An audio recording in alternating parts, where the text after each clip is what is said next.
What's going on, everybody? Eric Lindquist at Stochastic here on the OddsShopper channel, coming to you with a super late night because Seattle-Detroit was off the chain edition of NFL Lindy's Leans, Likes, and Locks for Week 6, Sunday edition. Hit that like button, subscribe button, notification bell. Goes a long way for me on this video. Goes a long way for you. That way you become a prize whenever great content is going live here at our little neck of the YouTube woods. Famous last words. Hey, I'll meet up with the guys after the game. I'm going to be, trying to do some live betting, paying attention to some stuff in the NFL streets, and I'll meet up with everybody around 8:30, 9 o'clock at the latest 10:30, like a 5-hour baseball game, 15th inning, Detroit Seattle.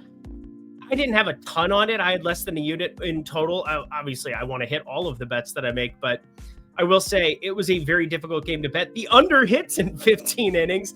That's insane to say out loud. I didn't end up playing the Skubal plus Detroit money line, but ended up on a Riley Green home run. He maybe had some of the worst 6 at-bats you will ever see in a 15-inning game ever. We're here to talk the NFL, though. I've been ready to talk the NFL for absolutely ever, but I had to let that baseball game marinate. It was unbelievable. I'm a huge sports nerd on top of just being somebody who bets and does this for a living. So we'll say I'm pretty ecstatic. I'm riding a little bit of a high just having watched that baseball game.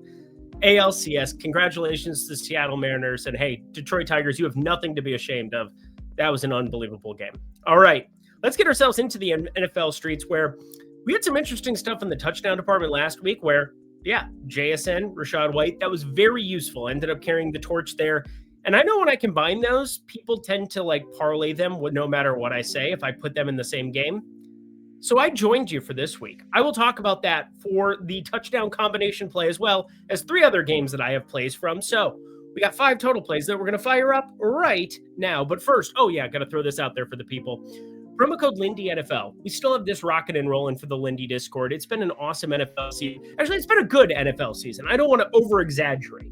It's been just over 7.5 units of total profit there in the Lindy Discord for NFL. Actually, no, 12.2 units when you add in the, because I have the pick'em over here as well for the people. And I know a lot of people are doing the pick'em over in the sportsbook streets as well. So want to give everybody an opportunity to be able to make money there over on NFL Indies. But we had an awesome Sunday. It got off to a slow start, mainly because I only had one play in the afternoon or in the morning window. And then the afternoon just went bazooka, went completely nuclear. And that was by way of those touchdowns that I kind of talked about earlier. We'll get into them here on this spot. But we've got an early morning game in London yet again here with the Jets and Denver Broncos. We also have a late night spectacular. I have plays from each of them. You're going to get them on this video, but there are tons of props waiting in the wing. In fact, I've already fired up 3 pick'em cards, one on DraftKings Pick 6, one on Underdog, one on Prize Picks. Those can all be yours right now in the premium Discord, 50% off when you sign up with Lindy NFL 3x3x3. So many great opportunities to make some money here on NFL Sunday.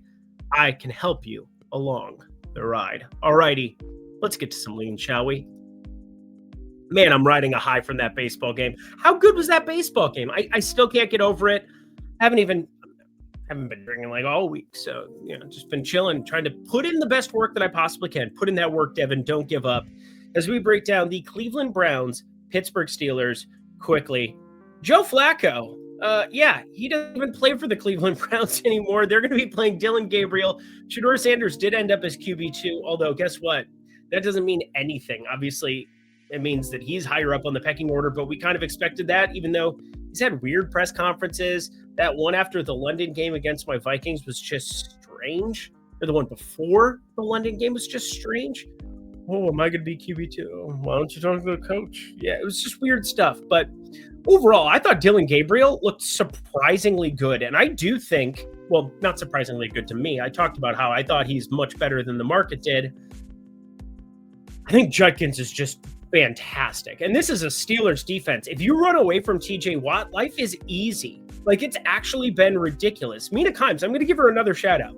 She continues to breaks this down on NFL Live, which I usually have on my TV in the background in the afternoons, especially on Fridays when I'm working through my stuff. And they were breaking it down yet again, talking about Judkins as I was doing his projections. Now, the data side of it, you're trying to do range of outcomes. You're trying to do mean and median, and obviously the median matters more in props than the mean does, because the mean is just simply the average, and you get outliers towards the right column and towards the left column. Unless somebody gets injured, like in the first play of the game, you don't get as many of those left tail kind of outcomes. But Judkins 100+ rushing yards.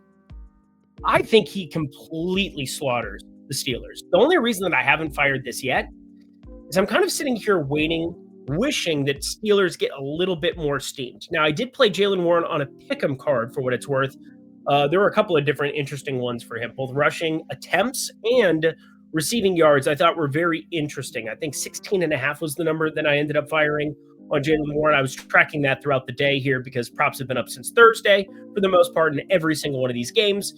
And now they're starting to get a little bit of the juice squeezed out of them. But Judkins 100+, this one's not going anywhere for me. I have that on lockdown. There will be a time and a place where I end up firing it, whether it's for 0.1 units, whether it's for a half unit. I'm not sure yet. That's a great reason to be in the premium Discord for sure. All right, we got Devon Achane, who I think overall has been like my darling over the last 2 years. It's strange because my relationship with him got off to a very strange start, because he cost me $1 million in the DFS tournament by going completely berserk, and I had the best Devon Achane or non-Devon Achane lineup, and he broke off like a 90-yard touchdown because he tends to do that stuff. He hasn't done it as much in recent years because teams become familiar with him. They also know how good of a role he's played in the passing game. He's basically Christian McCaffrey light in some capacity. I mean, he has, I think, just the same kind of explosive playability, and both of them, you look at their numbers on a week in, week out basis. The receiving yards a little bit lower on the Achane side, but receptions still pretty high for both of them. I mean, McCaffrey's just gone ballistic with all of these wide receivers out for San Francisco. And we'll talk about San Francisco in a second for sure. But the Chargers are coming off of the first down game, I would say, in a while. Probably my biggest disappointment of Sunday was them being up 10-0, having every other bet in the afternoon window hit, and somehow looking at the score, and all of a sudden it's like a bazillion to 10. Still, Washington completely clobbers with Jaden Daniels on a dinged up knee. It's unbelievable. Justin Herbert, but part of that is you get a Marion Hampton gone for this one. I really don't trust either Vidal or Haskins to be your main primary guy. I think this is going to be a pure hot hand approach. It might be a good live betting opportunity for you. If somebody gets off to a really good start, I think you could probably look at some adjusted lines, because I think Harbaugh will give them the benefit of the doubt. But this is such a pass-first team as it is, and it was going to be, whether it was Najee Harris or Marion Hampton out there. And that is under a Harbaugh who, you go back to Michigan with a number of different pieces, obviously Blake Corum being the first one that comes to mind. But I think he's still going to have to just let Justin Herbert be Justin Herbert, because he's a quarterback guy at heart in general. And they were playing way, way higher in terms of pass rate over expectation compared to what anybody in the market had set for them over the first 2.5 weeks, I would say. It's kind of caught up in a way where I can't really find a lot that I like about Ladd McConkey, because I had taken some shots on him weeks 3 and 4 when he was very undervalued.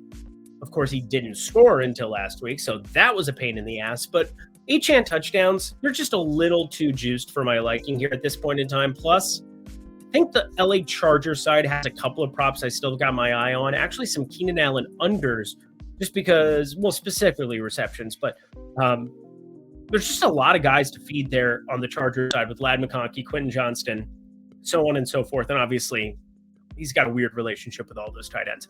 New England money line, this one I'm actually not interested at all. I think this game is actually pure dirt. I think Drake May is in a pretty good spot. Stephon Diggs, I think, is a sell high candidate. There you go. He is a sell high candidate coming off of that evisceration of the Bills secondary. He played pissed off. Stephon Diggs kind of has that guy in him, but does he have it in him without Cardi B in New Orleans, hanging out by himself, coming off of, I don't know, about as high of a high as you can have against your former team? Now you're taking on the Saints? I don't know. New England pretty handily should be able to give it to New Orleans here. New Orleans, fluke touchdown against Cam Scadaboo. That was kind of the difference maker of that game. Obviously, you saw the Giants, they handed it to Philly, so maybe the Saints aren't that bad, but who day? I don't know. Day not very good. Rams against Baltimore here. Be paying very close attention to this weather.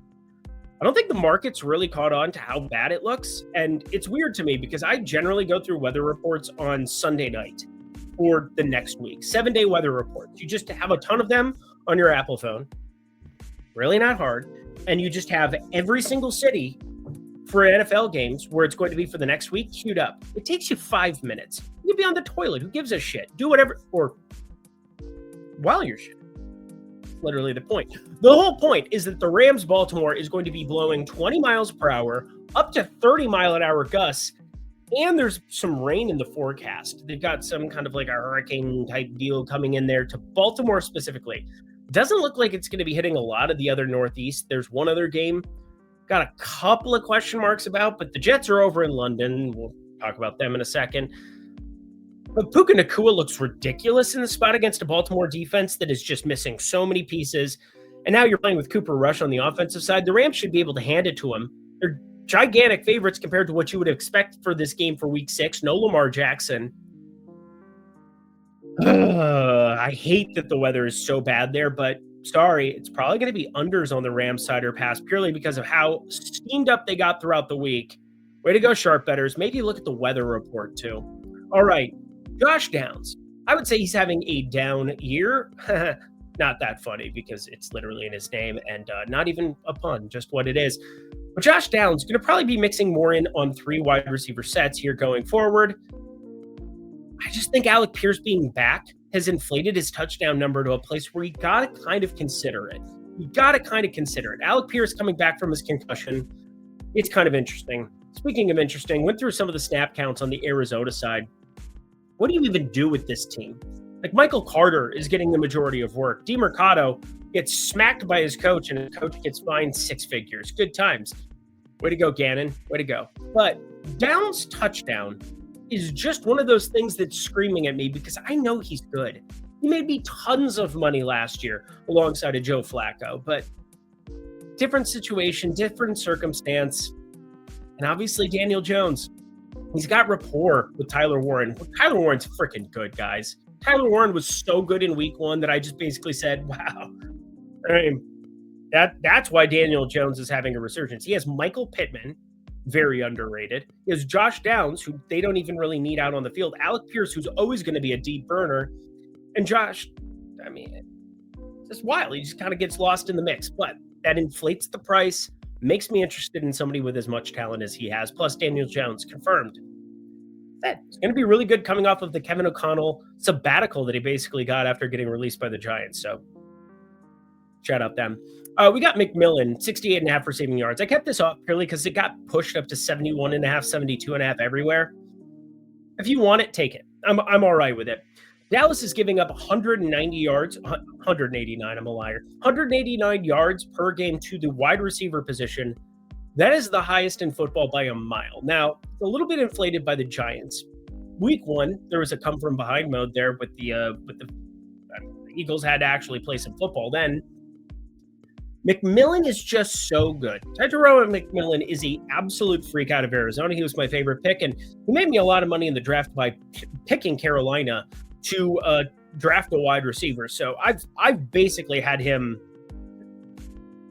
cut and dry. He's my dude. But 8 to 10 targets, very projectable target share. I just get a little bit worried about adding this one at 72.5 as we're starting to get into this realm because the Cowboys, they're going to get beat up. Like Carolina, whether it's Rico Dowdle, whether it's Xavier Legette, who I don't even think is that good, they are potentially going to get Jalen Coker back, who is expected to play, although he is still technically get his 21-day practice window open. And, well, he started practicing. We'll see if they activate him for Sunday.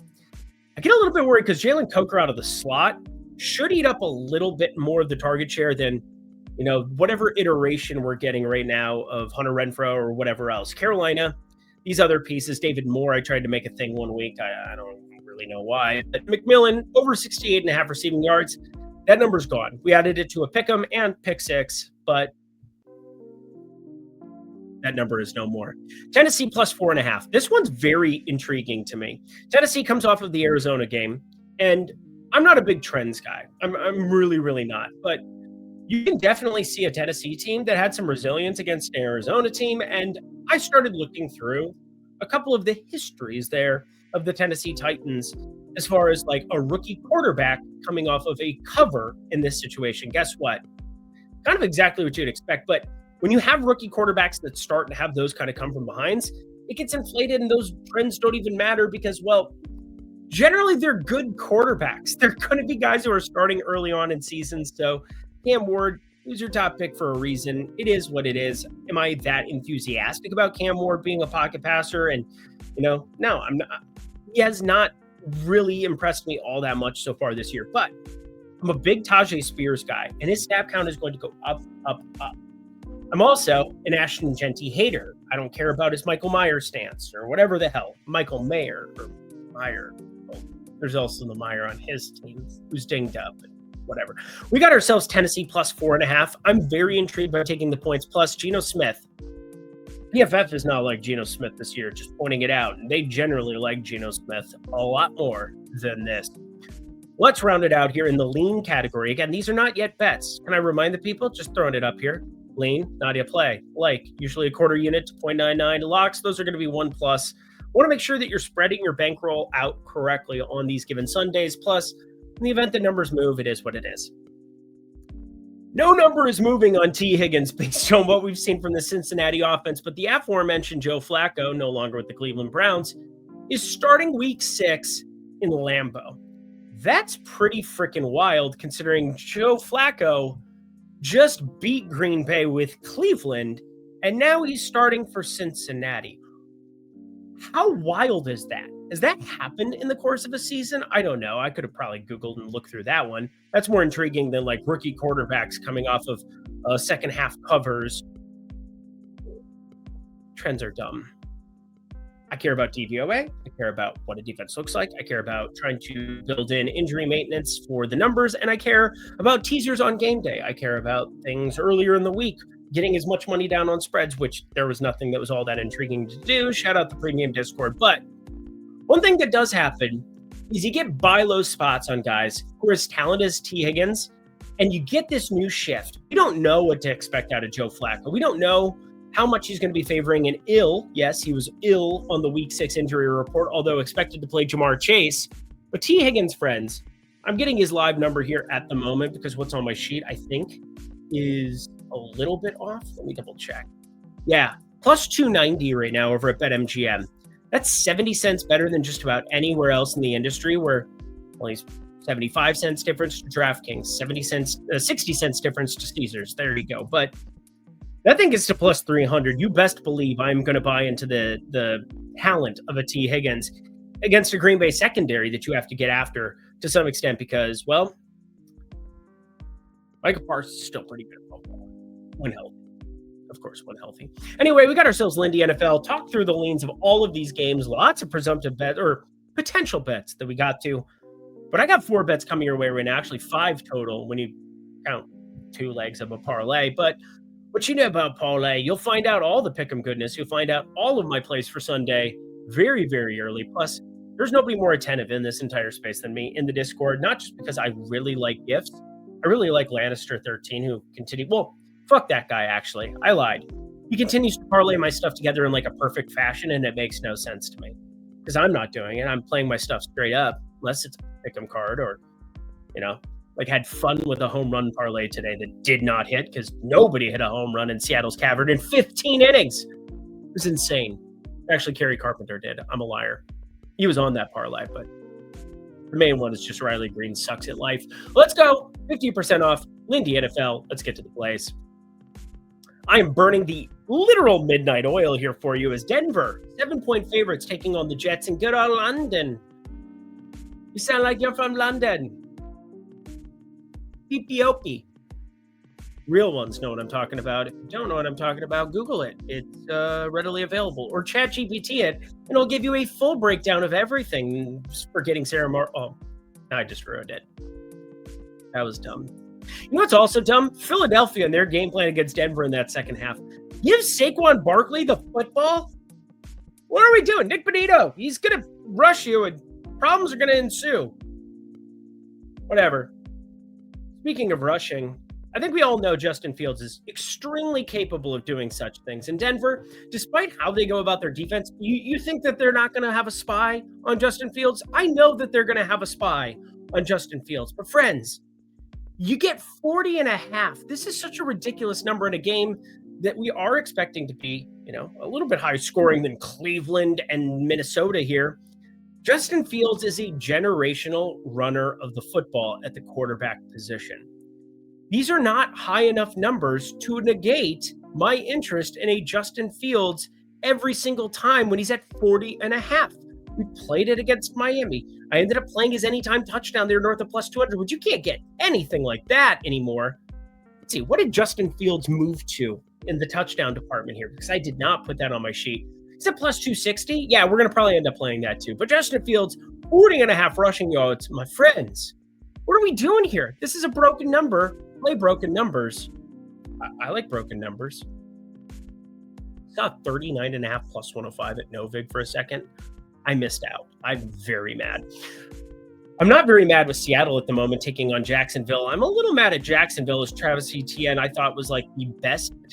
The fact that I made money on Trevor Etienne last week on this video and I didn't make it on Travis Etienne is a little bit nauseating. Now, ends up being basically break even because I ended up winning a half unit on Trevor Etienne. I ended up losing a half unit by not getting the touchdown on Travis Etienne. But we all know Travis Etienne. Yeah, they're going to have Cudden come in and do his thing from time to time. But this is still an offense that Cohen is starting to figure some things out on how to direct Trevor Lawrence around. And 2 rushing touchdowns from Trevor Lawrence is just so nauseating. It's disgusting. It's actually going to cause me physical pain. But I ran pretty good in the touchdown department by automatically cashing Rachaad White and your boy Jackson Smith-Njigba. Jackson Smith-Njigba is not somebody you can cover. He's too fast. They can move him to 2 places around the field. And you saw a very slow first half against Arizona where they did everything. They sold out everyone to potentially slow down Jackson Smith-Njigba, and he still found a way in the second half with adjustments to get on that ass. And now we get Seattle against Jacksonville in a pick'em in Jacksonville. My friends, I threw a parlay for you together because I'm sick of everybody parlaying my stuff together and winning with it. Because parlays are basically saying I have an edge and I want to multiply my edge in terms of payout, even though the expected win percentage goes down. Obviously, when you have 2 legs, it's less likely to hit. No shit. But I think JSN, I said it last week, I think he should be closer to even money in the touchdown department. He's still plus 135 as of recording this.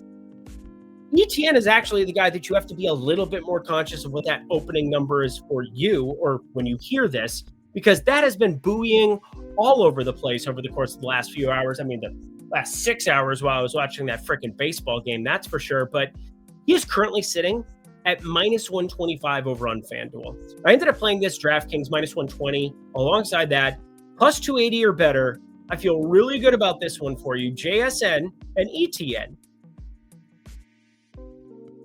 I almost said symmetry. It's not symmetry. It's alliteration. I'm a big alliteration guy. Lindy's leans, likes, and locks, you fucking think. San Francisco plus 3.5 picking on Tampa Bay. I apologize. I know that some people might have a kid on their lap as they're watching this and trying to fit it in. Well, the kid is throwing cereal at their face and freaking out about this. And no, I don't want to go to school, even though it's a Saturday. They don't actually have to go to school. But they just want to watch cartoons or have iPad time. I get it. I get it. I'll find out about those things one of these days. 38 and gambling for a living, whatever. San Francisco plus 3.5 taking on Tampa Bay. I love you all. Moms, you're the real ones. But I look at everything about this football game, and I think there are so many moving pieces. First off, I mean, San Francisco's just dead. Like everybody on the San Francisco side is perished to some extent. We still have Brock Purdy, who's going to be out for this one, already officially announced. Ricky Pearsall, Brandon Ayuk out for this one. The big question mark here becomes Juwan Jennings, who's questionable and a game time decision. That's kind of huge, but Kendrick Bourne was so good, and I had talked about him on a pick'em card from last weekend, and Kendrick Bourne ends up going well over the 100-yard marker, completely goes bonkers, and they beat up the Rams in LA. It was unbelievable to watch, but friends, I will take San Francisco to bat here against Tampa Bay for a couple of reasons. First off, You still have a healthy Christian McCaffrey, who is an absolute game changer. Prongs has been pretty decent here at the tight end position in relief of George Kittle. And the big one for me is Vita Vea. San Francisco is basically just going to make the extension of the run game Christian McCaffrey in the flat. Way better. You're basically going to neutralize Vita Vea here in any type of game script where you just normally you'd be running the football, but do you really want to be running it 2-3 yards at a time? Because that's kind of what they've been doing with McCaffrey anyway. He has not been very effective on the ground whatsoever. And 2.6, 2.9, 3.1, 4.2, 3 yards per carry. Atrocious stuff. But they're not even going to try to do it against Tampa Bay because Tampa Bay will find ways to punish them. And if they do run the ball a lot, guess what? They're in a positive game script. So I think San Francisco behind Mr. Shanahan are going to find lots of ways to make McCaffrey the most important person on the field. And hey, I'm a big Emeka Egbuka guy. Huge fan. I think this is the first time that I've actually been looking at his unders. So just buckle up there. Chris Godwin, he's going to get healthier. He's going to get acclimated. Has not looked good, and I hope he doesn't look good considering +3.5 down here. But I like San Francisco to cover for us. Do I love the win? No. Do I love +155? I could get talked into it a little bit on the money line, but Mac Jones, he's been awesome for the 49ers. I think that continues here in this spot in week 6, coming off of a little extended rest there from that LA matchup. The matchup of the weekend, last game of the likes that I'm covering here. Hit that like button for me. And the final game of Sunday, we bookended this. So we started early in the morning with football in London, and we finish it in Arrowhead, Kansas City. Do or die kind of time. We're getting really worried if you're a Kansas City fan, and I'm obviously not that. I'm a Mahomes guy because, Mahomes is part of the reason I had this job. I was a big fan of his coming out of Texas Tech. Thought he fell into the perfect system with Andy Reid, and I bet Kansas City to win a Super Bowl like the first 2 or 3 years right out of the gate. Tweeted about it, whatever. You don't care about that. You care about what is your bet, Eric? What are we looking at? First off, Detroit. I think even off of turf, the Baltimore win doesn't look as good when we watch the defense get eviscerated and the injuries that they've had and some of the issues Baltimore's had there without Lamar Jackson. They're going to continue to have that here this week, that's for sure. But 52.5 total. Kansas City. I think their running game has started to show up a lot more than what the books have. I'm serious. I legitimately think Kareem Hunt has been good for Kansas City. And I hate Isaiah Pacheco, no doubt about it. That's, by the way, Detroit, I was looking at Jameson Williams anytime touchdown, if you care about such things. If you don't, that's fine. Got a little bit more research to do on that side of things because Detroit, they're expected to score, but Kansas City is expected to score more. And that creates opportunities here. Oh, I spelled Isaiah wrong. Whatever. Isaiah Pacheco, you know who that is. Over 28.5 rushing yards, -112 right now over at DraftKings. That's where I ended up playing this one as well. Onyx odds as well, depending on what state you're in. But Isaiah Pacheco, people watched him lately. 4.5, 5, and 5.1 yards per carry over the course of his last 3. Jacksonville, very limited amount of carries. And obviously when you have Mahomes, he's the guy who has the highest pass yards prop north of 260 passing yards because he does everything for this team.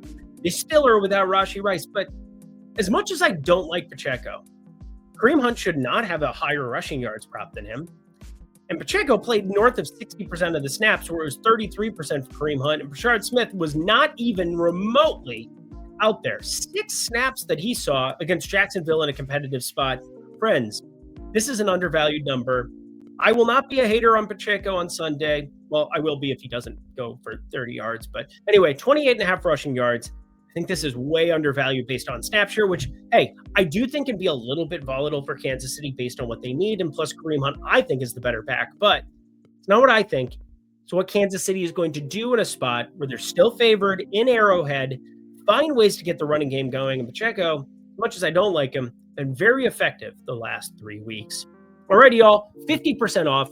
Promo code Lindy NFL. The weekly just $10, the monthly just $25. Come kick it, see what all the hype is about. Let's get the heck up out of here. Whoo! And that does it for a late night edition on Friday here of NFL Lindy's Leans, Likes, and Locks for Week 6. Head to the comment section below. Let me know your favorite plays for Sunday. We have a doubleheader on Monday, by the way. I started to break down some of the stuff there because the props are out. Always want to jump on those early if I can, especially in the premium Discord where, hey, I'm betting, you're betting, we're all betting. So we might as well bet together and get it out as fast as possible. Get some CLV in our lives because closing line value, that's the name of the game, baby. Let's get ourselves some of that here for Sunday. Till next time, friends, I'll see you back here on Sunday night for Monday, and we'll have some MLB. I'm Eric Lindquist. Best of luck in the NFL streets on Sunday. Bye.